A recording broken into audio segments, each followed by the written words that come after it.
My bad luck started just before Christmas 1985, but at the time, as so often happens, it seemed like good luck. I had graduated from West Point, just in time to join the final fighting in the rice paddies of Vietnam. Returning with a chest full of medals, a few earned, most routine, I married Nancy Macon, a girl from Maryland whom I'd been dating whenever I found myself with stateside duty. We had spent the first 3 years of married life in the Panama Canal Zone, where I had the shameful task of watching as Jimmy Carter gave away that marvel of engineering to the Panamanians. My father, a colonel in the Army Reserve and a noted hero in World War II, called it mildly the most traitorous act of any American since Aaron Burr. And believe me, considering what Aaron Burr had done to our family, as well as our nation in the early 1800s, that was a savage indictment. It was in Panama that I mastered Spanish, which led to further assignments south of the border, and in Argentina, Chile, and especially Guatemala, learning firsthand about communist subversion on our doorstep. I was never gung-ho in my work against the Reds. That's not my style. I don't like to be out front unless war's been declared and I'm in charge of troops. But no one had greater aversion to communism than I did, after the butchery I'd seen in Nam and the cruel behavior in Guatemala. I'd never known whether it was my familiarity with Latin American communism or my Spanish that accounted for the unexpected promotion, but on 10 December 1985, I received orders to leave my duty station in Cartagena, Colombia, where we were trying to stanch the flow of cocaine into the States, and report to the Pentagon. Nancy rejoiced at what she called a long overdue assignment, not only because it meant a promotion, which I needed if I was ever going to make colonel, but also because it allowed me to rejoin her in Washington, where she had established our permanent home. I appreciated the new job because I would be working with men who had been in my class at the Point or on duty with me in Nam. My duties were well matched to my experience.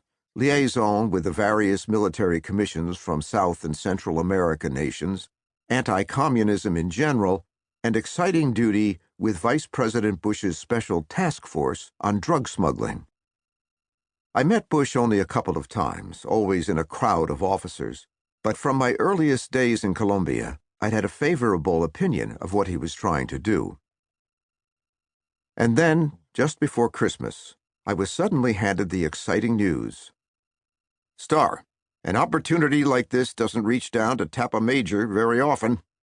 You're Spanish and all, or maybe it's your strong record in Guatemala. Anyway, they want you for a stint at the National Security Council. Am I qualified? The Army wants you to go, demands that you go. Too damn many Navy and Marine types over there. My duties? Cloak and dagger. Whoever knows.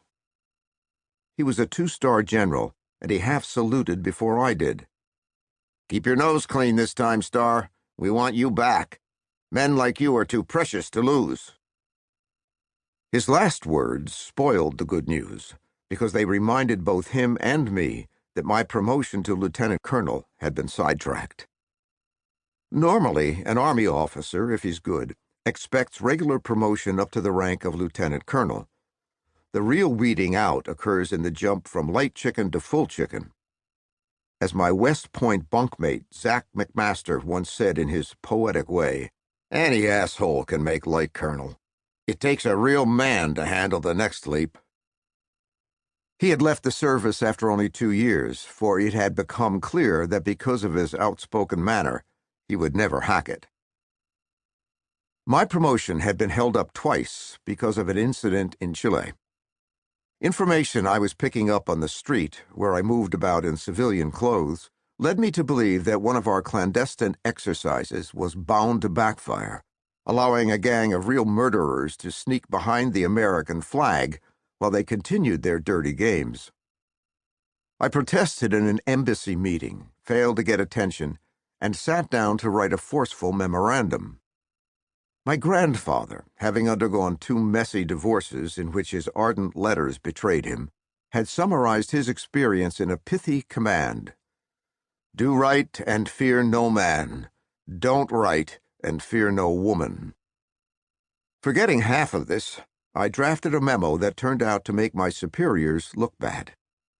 Infuriated, they had blocked my advancement. Zach, who had turned to law after his non-productive fling with the Army, had enrolled at Columbia Law, graduated high, served as clerk to Justice Byron White of the Supreme Court, and gone on to become one of Washington's street-smart geniuses who know where the bodies are buried. But if he did a lot of manipulating, he also did much pro bono work.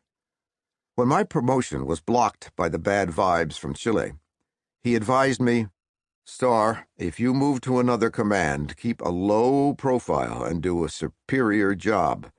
Then not even your enemies will be able to hold you back."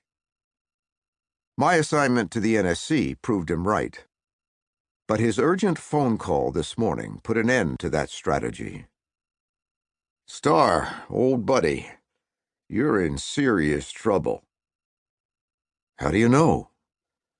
"A Washington lawyer is supposed to know everything." "Like what?"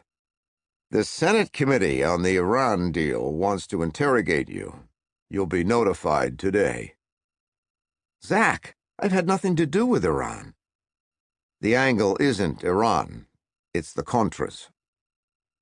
Suddenly, my mouth went dry, for the Contra affair was much different from the Iranian, and this time I could not paint myself as lily white.